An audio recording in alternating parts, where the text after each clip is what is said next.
প্রিয় ছাত্র ছাত্রী, আশা করি তোমরা সকলেই বাড়িতে সুস্থ স্বাভাবিক এবং ভালো আছো।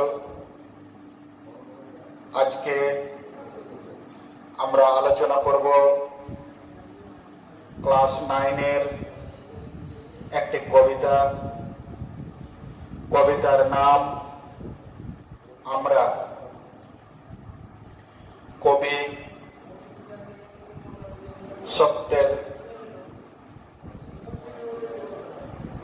ছন্দের জাদুকর সত্যেন্দ্রনাথ দত্ত। কবিতা আলোচনা করার পূর্বে কবি সম্পর্কে আমরা পরিচয় হয়ে যাওয়ার চেষ্টা করব। আমাদের কবি ছন্দের জাদুকর সত্যেন্দ্রনাথ দত্ত জন্মগ্রহণ করেছিলেন 1882 খ্রিস্টাব্দে। 1882 খ্রিস্টাব্দের ফেব্রুয়ারি মাসের 11 তারিখ রাত 2টোর সময় মামার বাড়িতে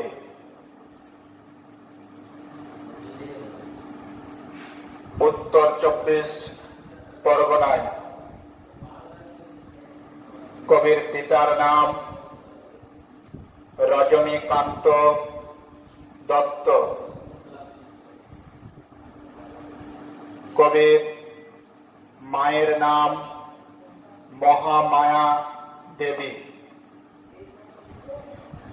কবির দাদুর নাম অক্ষয় কুমার দত্ত। কবির নানার নাম রামদাস মিত্র। কবির নানির নাম বিমলা দেবী। ছোট থেকেই আমাদের কবি সাহিত্যের প্রতি যে অগাধ অনুশীলন তা স্বীকার করতে সকলেই বাধ্য। কবির পিতা রজনীনাথ পেশায় ছিলেন হোমিওপ্যাথি চিকিৎসক, যার জন্য ছোট থেকেই তিনি পিতা মাতার সাপোর্ট অর্থাৎ সহযোগিতা লাভ করেছিলেন, যার জন্য তিনি সাহিত্যের জগতে এতটাই প্রভাব ফেলতে পেরেছিলেন। কিন্তু কবির মামা বলেছিলেন, কবি যে রাত্রে জন্মগ্রহণ করেছিলেন অর্থাৎ 1882 খ্রিস্টাব্দের ফেব্রুয়ারি মাসের 11 তারিখ রাত 2টোর সময়, সেই রাত ছিল প্রাকৃতিক দুর্যোগে ভরা, ঝড়ের রাত। তাই কবিকে ছোটতেই ঝড়ি বলে ডাকা হতো। কিন্তু আমাদের কবির মধ্যে সেই ঝড়ের বা প্রাকৃতিক যে দুর্যোগ, সেই দুর্যোগের লেশমাত্র পরিস্ফুটিত হয়নি। তিনি শান্তশিষ্ট এবং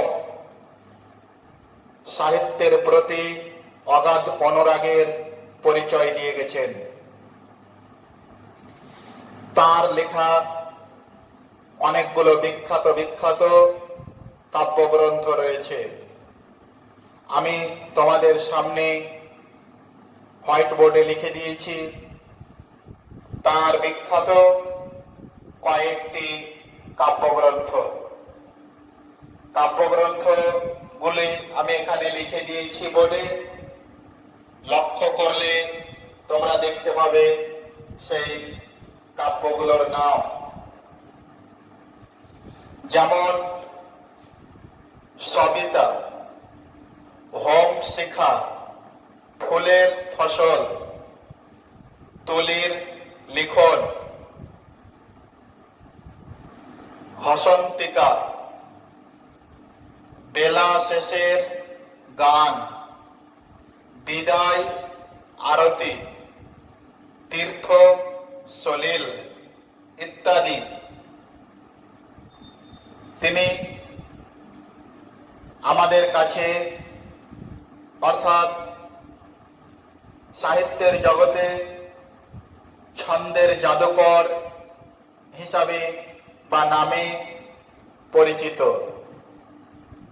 যখনই বলা হয় ছন্দের জাদুকর, তখনই আমাদের মনের মধ্যে ভেসে ওঠে যে নামটি, সে নামটি হলো সত্যেন্দ্রনাথ দত্ত, যাকে ছন্দের জাদুকর বলা হয়েছে। তাহলে আমাদের এই ছন্দের জাদুকর শেষ জীবন পর্যন্ত তিনি বাংলা সাহিত্যের জন্য অনেক কিছু সৃষ্টি করে গেছেন। বলতে গেলে ছোট থেকেই তিনি কালো চশমা ব্যবহার করতেন, আর এই কালো চশমা তিনি ব্যবহার করতেন এই জন্যই,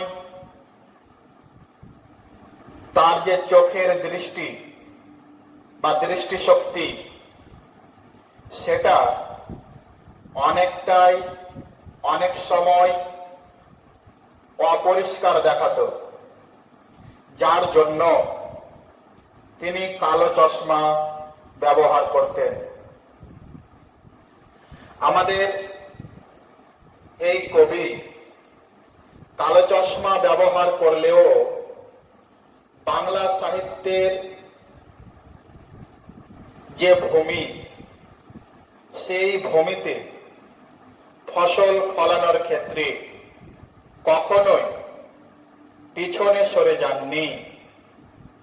তিনি অগ্রপথিকের ন্যায় বিচরণ করেছেন সাহিত্যের জগতে।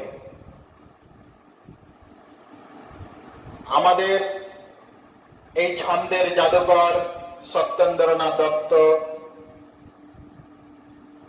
যার বন্ধুর নাম চারুচন্দ্র বন্দ্যোপাধ্যায়, ইনি ছিলেন আমাদের কবির খুব কাছের এবং একনিষ্ঠ হৃদয় আকৃত বা হৃদয়ের বন্ধু। তিনার বাড়িতে যেদিন গিয়েছিলেন, তিনি এই চারুচন্দ্র বন্দ্যোপাধ্যায়ের বাড়িতে একটি কবিতা আবৃত্তি করে শুনিয়েছিলেন। কবিতার নাম জ্যৈষ্ঠে মধু। সেখান থেকে ফিরে আসার পরে আমাদের কবিকে জ্বরে আক্রমণ করে, অর্থাৎ আমাদের কবি জ্বরে আক্রান্ত হন। শুধু জ্বর বললেই ভুল হয়, তার পৃষ্ঠব্রণ সেই সময় অনেকটাই কবিকে কাবু করে তুলেছিল, অর্থাৎ পিঠে বরণ।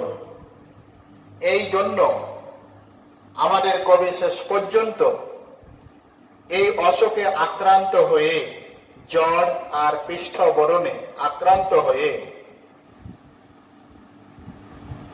চিরদিনের জন্য আমাদের বাংলা সাহিত্যকে ত্যাগ করে পৃথিবীর মায়া ছেড়ে পর পৃথিবীতে পাড়ি দিয়েছেন। 1922 সালে 25শে জুন রাত 2:30 তিনি মারা যান, কিন্তু রেখে গিয়েছিলেন অমূল্য সম্পদ। আমাদের এই কবি ছন্দের জাদুকর সত্যেন্দ্রনাথ দত্তের যে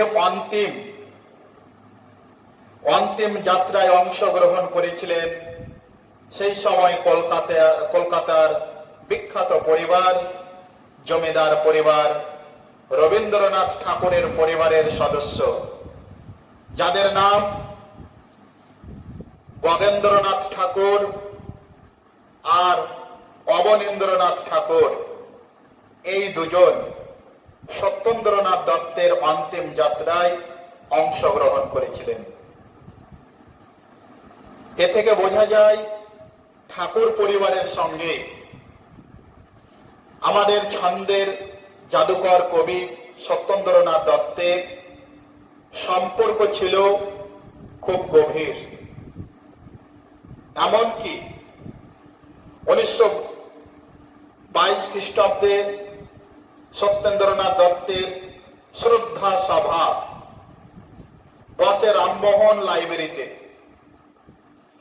এই রামমোহন লাইব্রেরিতে সেখানকার সভাপতির আসন গ্রহণ করেন স্বয়ং আমাদের বিশ্বকবি রবীন্দ্রনাথ ঠাকুর। সভাপতির আসন গ্রহণ করার পর সেই সভায় তিনি সত্যেন্দ্রনাথ দত্তের সম্বন্ধে লেখা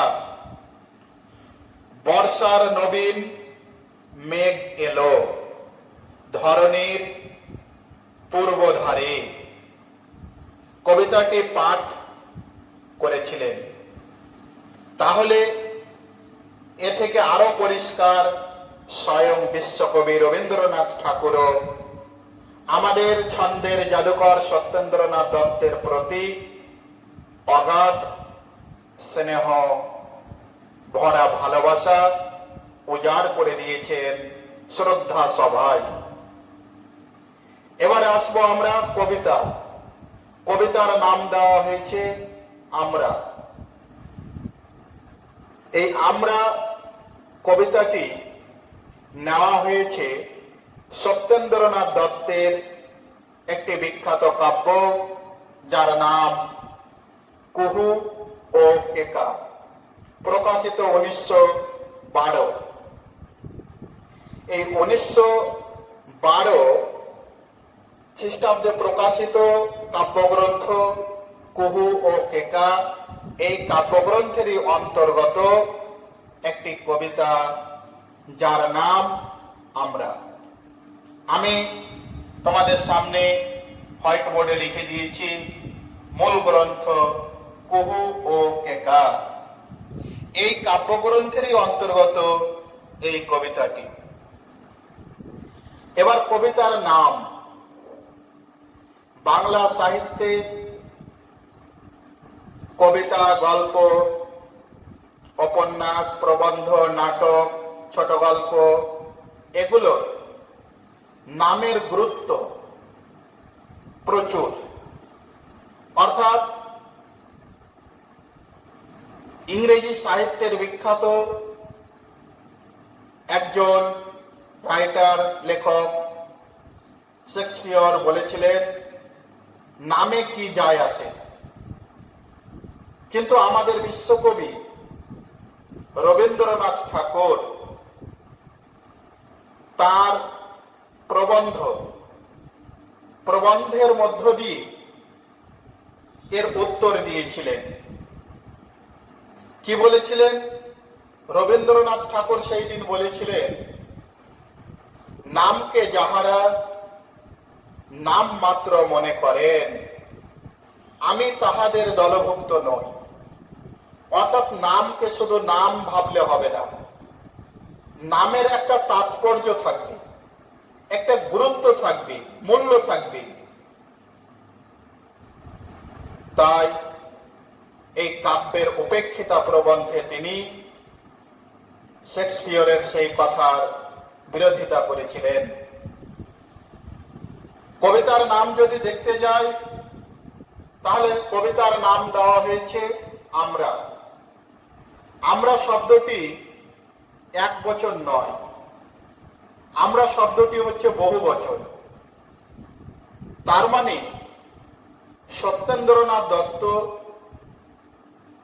একজনের কথা এই কবিতায় তুলে ধরেননি, একাধিক মানুষের কথা, ভারতবর্ষের অনেক মানুষের কথা এখানে তুলে ধরেছেন,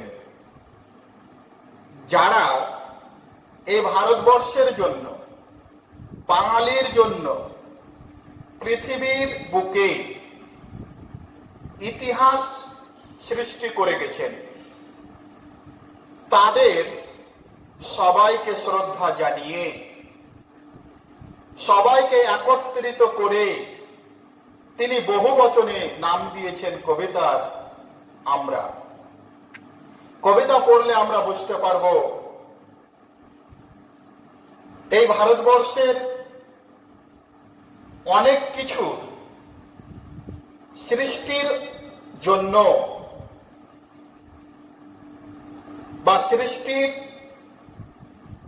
করার উদ্দেশ্যে বাঙালিরা অনেক কিছু ত্যাগ করেছেন, আর নিজ পরিশ্রম, নিজ স্বার্থ ত্যাগ করে দেশের সম্মান, দেশের গৌরব পৃথিবীর মানচিত্রে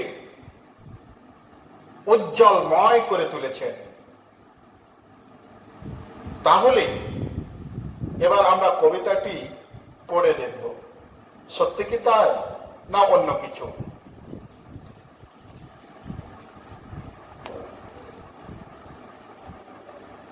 তোমরা তোমাদের যে পাঠ্য বই রয়েছে বাংলা, সেই বাংলা বইয়ের ৫৭ নম্বর পাতাটি খোলো।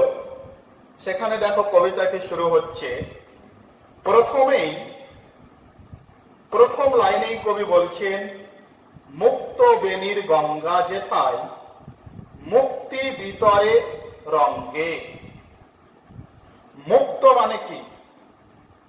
মুক্ত মানে হচ্ছে খোলা, যার কোনো বাধা নেই, সেটাই হচ্ছে মুক্ত।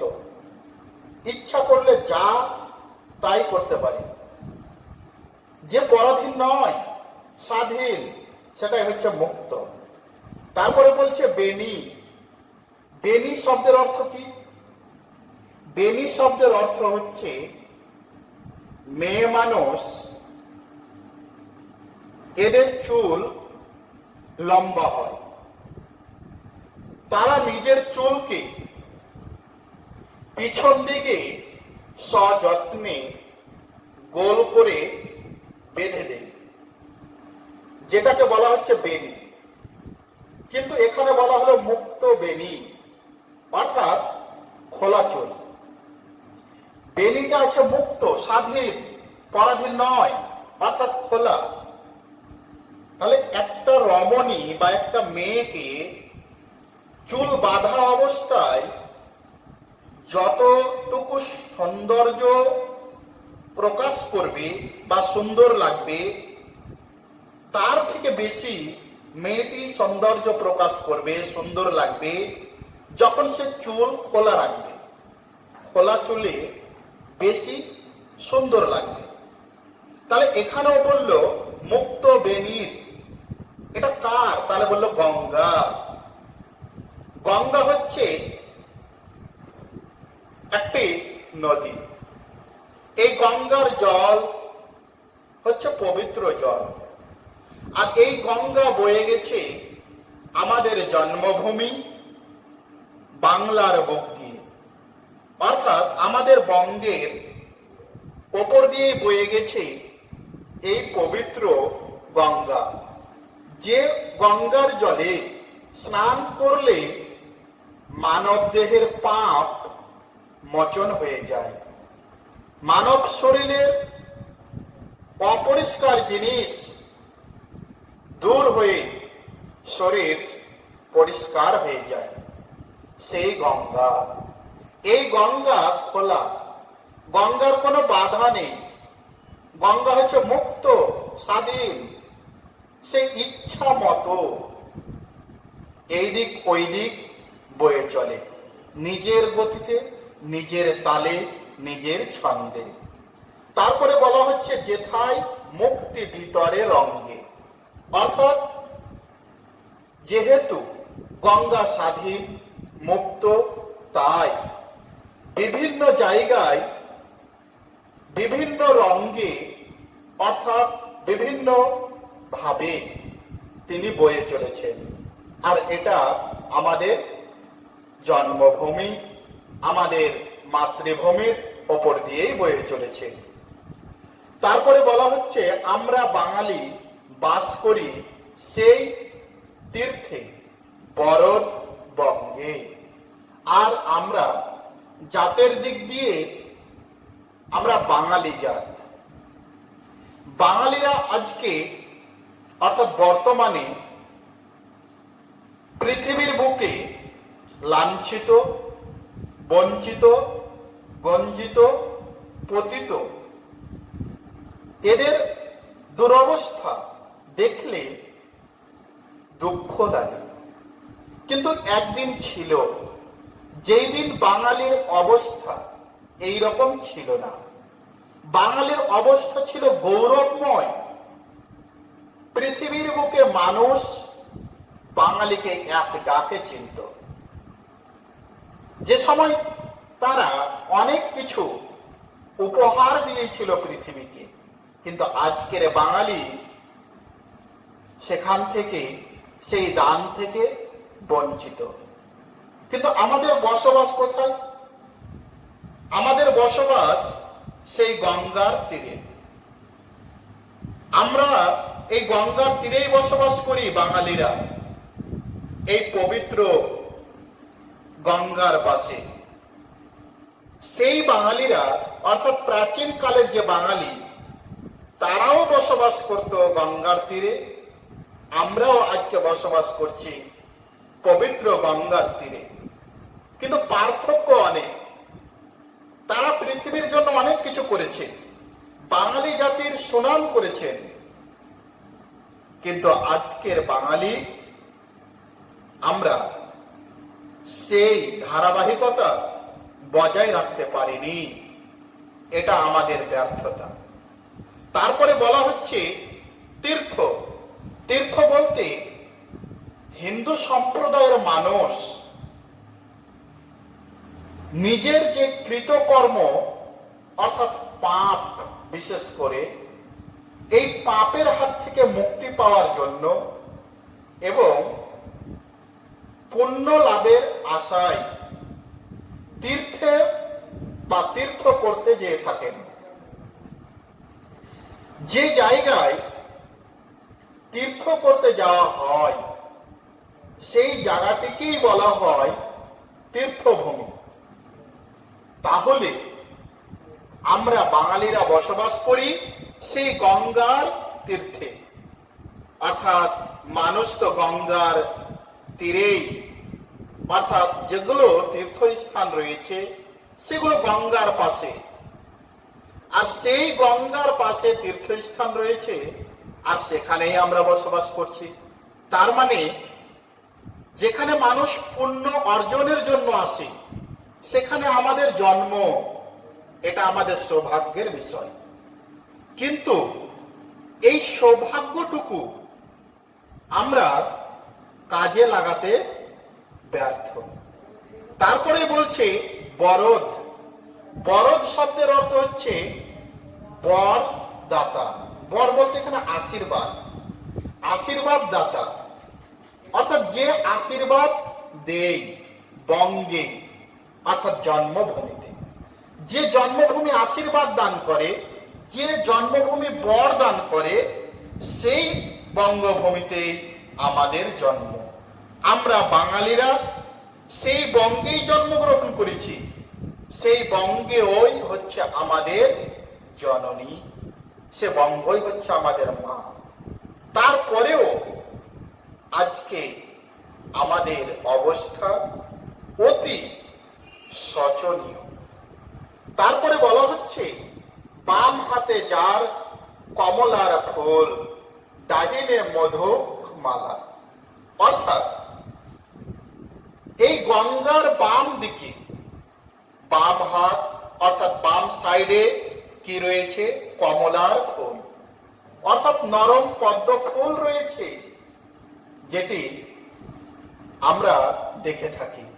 তারপরে আবারও বলছে ডাহিন দিকে অর্থাৎ ডাহিনে গঙ্গার ডান দিকে রয়েছে কি? মধুক মালা অর্থাৎ মধুক নামক যে সারিবদ্ধ উদ্ভিদ সেটাও রয়েছে। তাহলে এই রকম স্থানে আমাদের জন্ম, এটা আমাদের সৌভাগ্য। তারপরেই কবি বলছে ভালে কাঞ্চন সিংহ মুকুট কিরণে ভুবন আলো। আরো বললেন, কি বললেন? ভালে। ভালে শব্দের অর্থ হচ্ছে কপালে। তাহলে কপালে বলতে পৃথিবীর কপাল কোনটা? পৃথিবীর যদি কপাল ধরি বা ধরে নেওয়া যায়, তাহলে পৃথিবীর পূর্ব অংশটিকে বলতে হয়, যেখানে কি হয়? সূর্যের উদয় হয় আর পশ্চিম আকাশে সূর্য অস্ত যায়। তাহলে বলল ভালে, ভালে শব্দের অর্থ হচ্ছে কপালে। তারপরে বলল কাঞ্চন। কাঞ্চন শব্দের অর্থ কি? কাঞ্চন শব্দের অর্থ হচ্ছে সোনা। তাহলে কপালে সোনা। তারপরের শব্দ কি বলছে? সিংহ।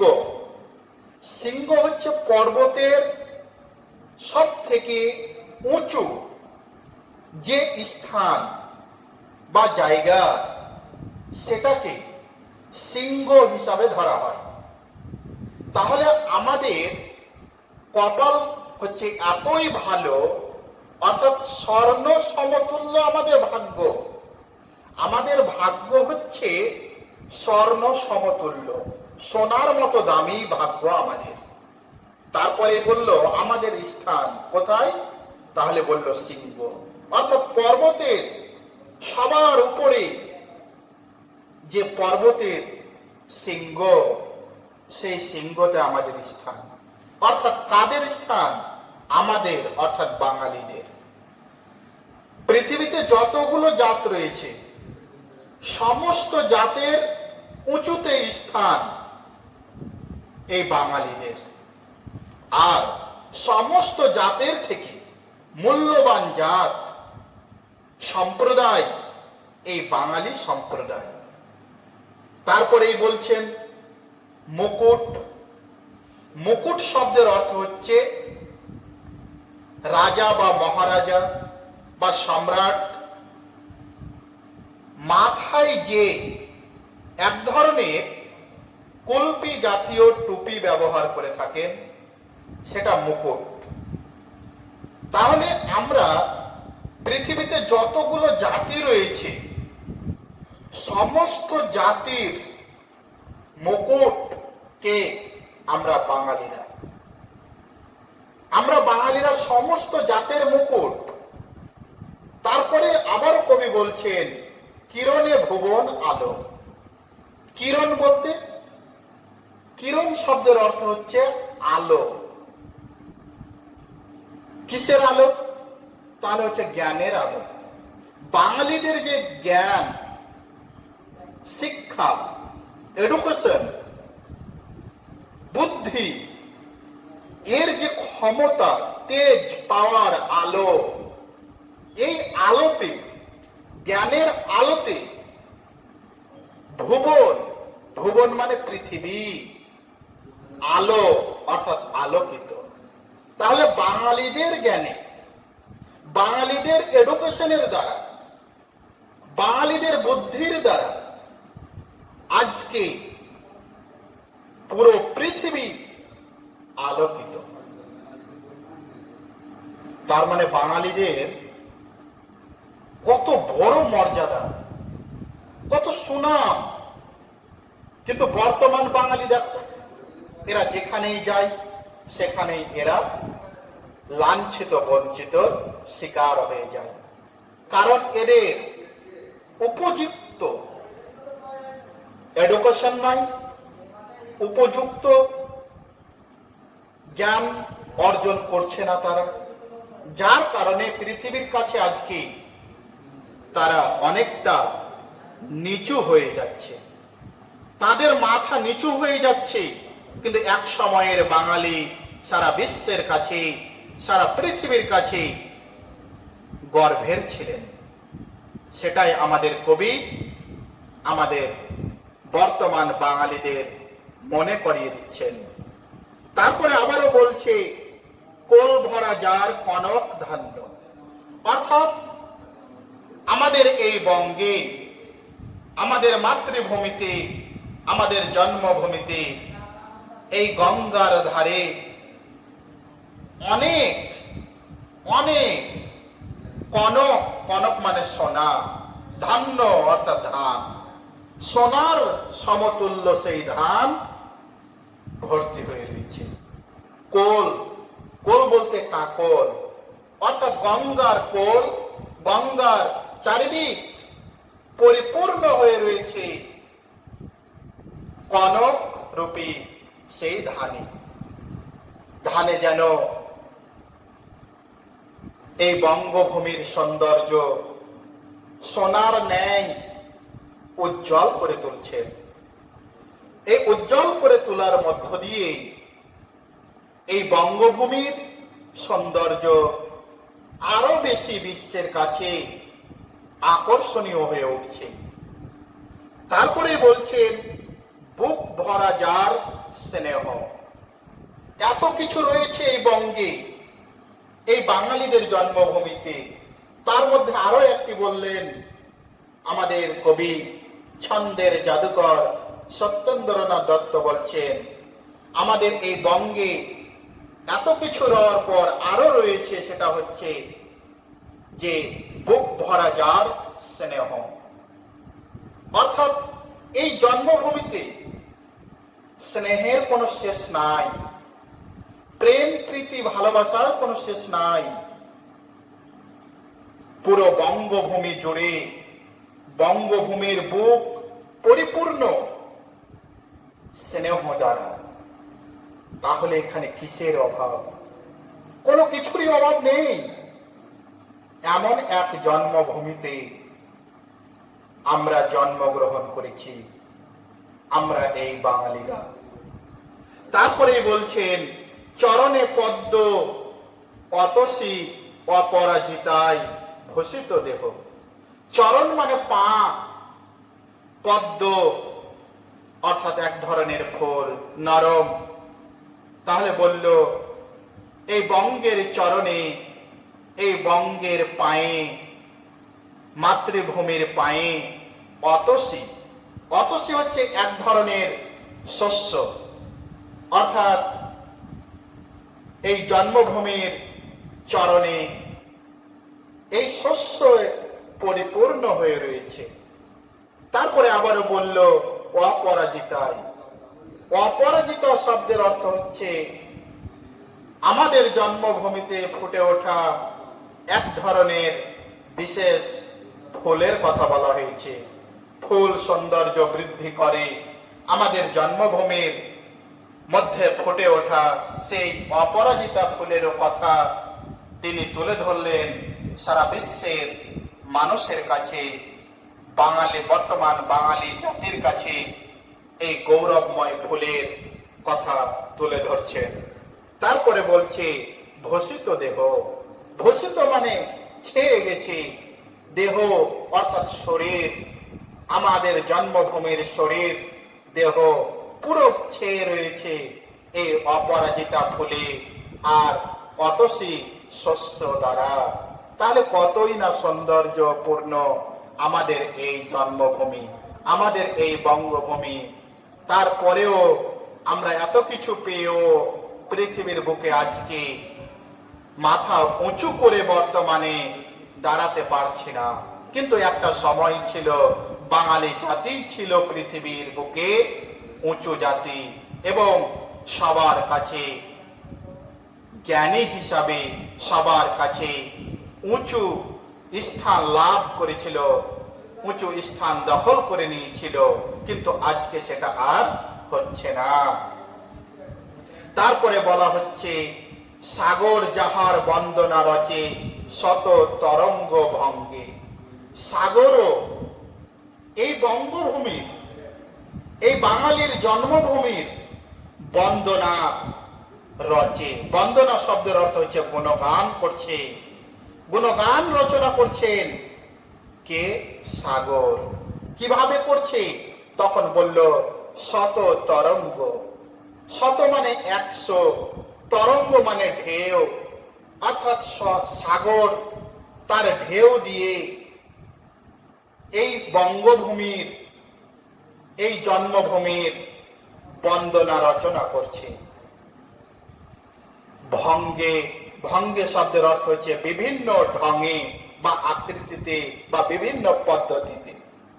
তাহলে যে সাগর পর্যন্ত আমাদের এই বাঙালিদের জন্মভূমির বর্ণনা করছেন, জন্মভূমির গুণগান গাইছেন বিভিন্ন পদ্ধতি দ্বারা, বিভিন্ন আকারে, তারপরেই বলছেন আমরা বাঙালি বাস করি সেই বাঞ্ছিত ভূমি বঙ্গে। আমরা বাঙালি, অর্থাৎ সমস্ত বাঙালির কথা কবি বললেন। আমি আগেই বলেছি যে কবিতার নাম আমরা, অর্থাৎ বহুবচন। এখানে সমস্ত মানুষকেই বোঝানো হবে, সমস্ত বাঙালিকে বোঝানো হবে। তো বলল আমরা বাঙালি বাস করি, অর্থাৎ যারা বাঙালি তারা আমরা বসবাস করি কোথায়? সেই বাঞ্ছিত। বাঞ্ছিত শব্দের অর্থ হচ্ছে মনে আশা করা। বাঞ্ছিত শব্দের অর্থ, বঞ্চিত মানে হচ্ছে বাদ হওয়া, আর বাঞ্ছিত মানে হচ্ছে মনে আশা করা। তাহলে মনে আশা করা ভূমি বঙ্গে, অর্থাৎ যে ভূমিতে, যে বঙ্গে বসবাস করলে মনে আশা করা যায়, স্বপ্ন দেখা যায়, সেই বঙ্গভূমিতে আমরা বসবাস করি, সেই বঙ্গভূমিতে আমাদের জন্ম। সেখানে আমরা অনেক ধরনের আশা করি, স্বপ্ন দেখি, আর এই রকম সুন্দর একটি বঙ্গভূমিতে আমাদের আবির্ভাব, আমাদের জন্ম। তাই আমাদের জন্ম বাঙালি হিসাবে এই রকম জায়গায় হওয়াতে আমরা অতি ধন্য। আজকের মতো এখানেই শেষ করছি। বাকি অংশটুকু পরবর্তী ক্লাসে আলোচনা করব। যেটুকু অংশ আলোচনা হলো এইটুকু অংশ তোমরা বাড়িতে বারবার রিভাইজ দিবে। যদি অসুবিধা হয় তাহলে বাড়িতে যে নোট বই রয়েছে সেটার সাহায্য নেবে এবং সমস্যার সমাধান করবে। সম্পূর্ণ কবিতা আলোচনা হয়ে গেলে আমি তোমাদের কোশ্চেন দেব, সেই কোশ্চেনের উত্তর তোমরা পড়বে। আজকে কোশ্চেন দিচ্ছি না, যেহেতু কবিতা সম্পূর্ণ আলোচনা হয়নি। ভিডিওটি দেখার পর তোমরা অবশ্যই এই চ্যানেলটিকে সাবস্ক্রাইব করবে। তোমরা অনেকেই আছো সাবস্ক্রাইব করেছো, তাদেরকে ধন্যবাদ। অনেকেই ভাবছো সাবস্ক্রাইব করব না, তাদের কাছে অনুরোধ তোমরা অবশ্যই সাবস্ক্রাইব করবে। ভিডিওর ডান দিকে দেখবে লাল কালিতে সাবস্ক্রাইব লেখা আছে, সেটা পুশ করার পর একটা ঘন্টা আসবে, সেই ঘন্টাটাকে পুশ করে দিবে, তবেই সাবস্ক্রাইব হয়ে যাবে। আজকের মতো এখানেই শেষ করছি। তোমরা সকলে বাড়িতে সুস্থ স্বাভাবিক ভালো থাকো, এটাই ঈশ্বরের কাছে কামনা। আবারও তোমাদের সঙ্গে দেখা হবে পরবর্তী ক্লাসে।